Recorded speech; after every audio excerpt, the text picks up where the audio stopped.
Hello everyone, आज लेकर आई हूँ ऐसी रेसिपी जिसे देखने के बाद आपको भी अपने बचपन के कॉलेज के दिन याद आ जाएंगे।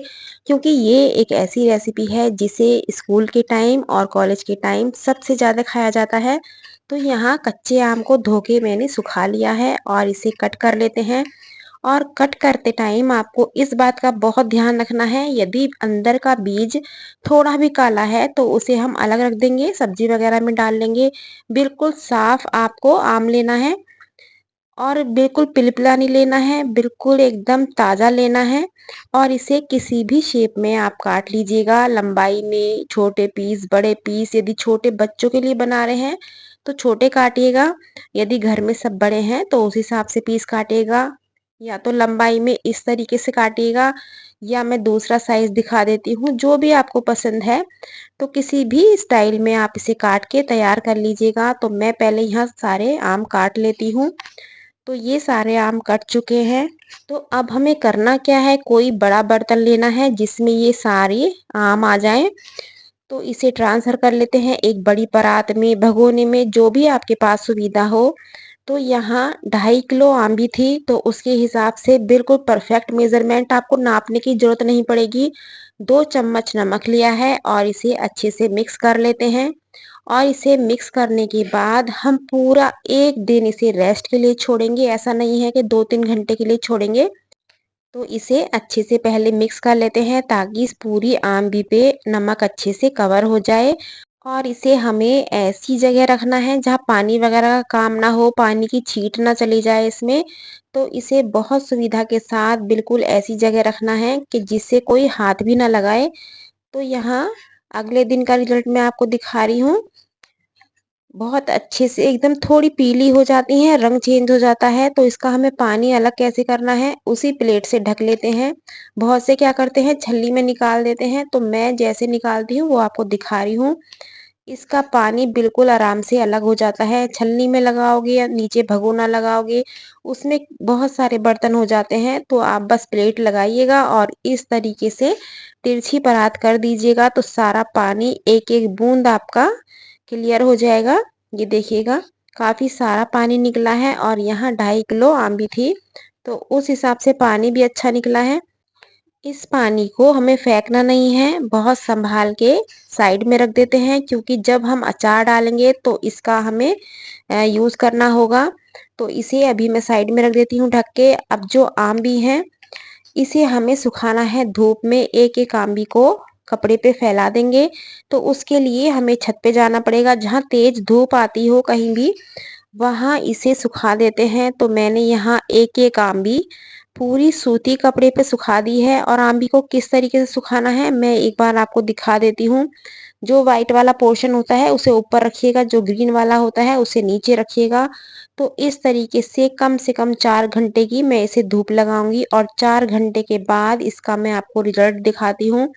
तो ये 4 घंटे मैंने धूप लगा ली है, थोड़ी सूख जाती हैं, थोड़ी नरम रह जाती हैं। तो बहुत ज़्यादा एकदम करारी नहीं करनी है, बहुत ज़्यादा धूप लगाओगे तो फिर अचार उतना अच्छे से नहीं बनेगा। तो सबसे पहले हम यहाँ नमक ले लेते हैं। बहुत ही आसान मेजरमेंट बताऊंगी। जिस चम्मच से हम खाना वगैरह खाते हैं, चावल खाते हैं, बस उसी को नाप के आपको यहाँ मेजरमेंट लेना है। 2 चम्मच के करीब लाल मिर्च पाउडर लिया है, 2 चम्मच हल्दी पाउडर, जो 2 चम्मच सौंफ पाउडर, 1 चम्मच ली है कलौंजी, और 1 ही चम्मच यहाँ मैं पीली सरसों लेने वाली हूँ। आप चाहो तो काली सरसों को दरदरा करके भी ले सकते हैं। और 1 चम्मच मेथी दाना लेना है। यहाँ मैं जो ऑयल यूज कर रही हूँ वो है फॉर्चून का कच्ची घानी। ये अचार के लिए बहुत बेस्ट रहता है। एक तो खुला हुआ नहीं है, खुले में दिक्कत होती है, पता नहीं कैसा है कैसा नहीं है, मॉइस्चर तो नहीं है। लेकिन ये वाला आप यूज करके देखिए, इसकी खुशबू भी बहुत अच्छी है और ये अचार के लिए बेस्ट है। तो इसलिए मैं आज इसका यूज कर रही हूँ। तो इसमें ऑयल ले लेते हैं। 1 कटोरी के करीब पूरा तेल लगेगा। तो पहले मैंने आधी कटोरी लिया है। और जिस जार में या डब्बे में, किसी में भी जिसमें आप अचार डालना चाह रहे हो, उसमें भी 2 से 3 चम्मच ऑयल ले लेते हैं, ताकि पूरा जार ही अच्छे से कवर हो जाए। किसी भी चीज में अचार डालें तो उसमें थोड़ा सा तेल डाल के इस तरीके से कवर कर लीजिएगा। और इसे अच्छे से हाथों से मिक्स कर लेते हैं। जो मसाले हमने डाले हैं वो अच्छे से इसमें कवर हो जाएं। आम के अचार की, हींग के अचार की, नींबू के अचार की बहुत सारी रेसिपी मैंने अपलोड कर रखी हैं। आप प्लेलिस्ट में जाएँगे तो वहाँ पे आपको बहुत सारे अचार की रेसिपी देखने को मिलेंगी। तो आप वहाँ पे भी एक बार चेकआउट कर सकते हैं। थोड़ा-थोड़ा सा ऑयल डालेंगे और हाथों से इसको मसलते रहेंगे। जो पानी हमने निकाला था, उसमें सारा पानी हमें यूज़ नहीं करना है। केवल आधी कटोरी के करीब मैं पानी यूज़ करूँगी और इसे बोतल में भर के हम रखेंगे। इसे फेंकना बिल्कुल नहीं है, ये बहुत काम का पानी है। आगे जो मैं आपको रेसिपी बताऊँगी, इसका यूज़ बताऊँगी, कहाँ-कहाँ इसका यूज़ होता है। ओरल में बता देती हूँ मैं आपको। जैसे हम हींग का अचार डालते हैं, तो हींग के अचार में पानी की बहुत ज़रूरत पड़ती है क्योंकि वो बहुत सूखा नहीं होता है, थोड़ा लिक्विड होता है हींग का अचार, तो उसमें इस पानी की सबसे ज़्यादा ज़रूरत पड़ती है। तो इसलिए इस पानी को आप फेंकिए मत, स्टोर करके रखिएगा, इसे फ्रिज में भी रख सकते हैं। और ये आम का अचार हमारा अच्छे से मिक्स हो चुका है, तो इसे काँच की बरनी में हम ट्रांसफ़र कर लेते हैं। तो यहाँ जो मैंने मेज़रमेंट बताया है आपको 2.5 किलो आम का बताया है, 2.5 किलो आम में हमारा बीज भी निकल गया, तो 2 किलो के करीब रह गया। तो उसके हिसाब से जो हम खाना खाते हैं जिस स्पून से, उससे आप मेज़रमेंट कीजिएगा, आपको नाप-तोल की कोई ज़रूरत नहीं पड़ेगी। उस स्पून से जितना-जितना बताया है, आप सामान सारा डालिएगा और बहुत बढ़िया से ये हमारा अचार तैयार हो जाता है। तो इसमें ऊपर से थोड़ा-सा ऑयल डाल लेते हैं।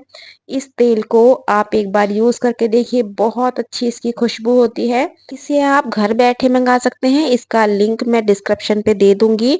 आप इसे मँगा सकते हैं आसानी से। तो इसे पैक करके हम कहीं ऐसी जगह रखेंगे जहाँ कोई इसे बार-बार ना खोले और 15 दिन के बाद ये आपका फर्स्ट क्लास अचार बन के तैयार हो जाता है। तो इस ऑयल से आप आम का अचार डालिए, बहुत ही अच्छी खुशबू आती है और स्वाद भी बहुत गज़ब का होता है। तो रेसिपी पसंद आई है तो लाइक शेयर करना बिल्कुल मत भूलिएगा। कल फिर मिलती हूँ एक नई रेसिपी के साथ। Thank you.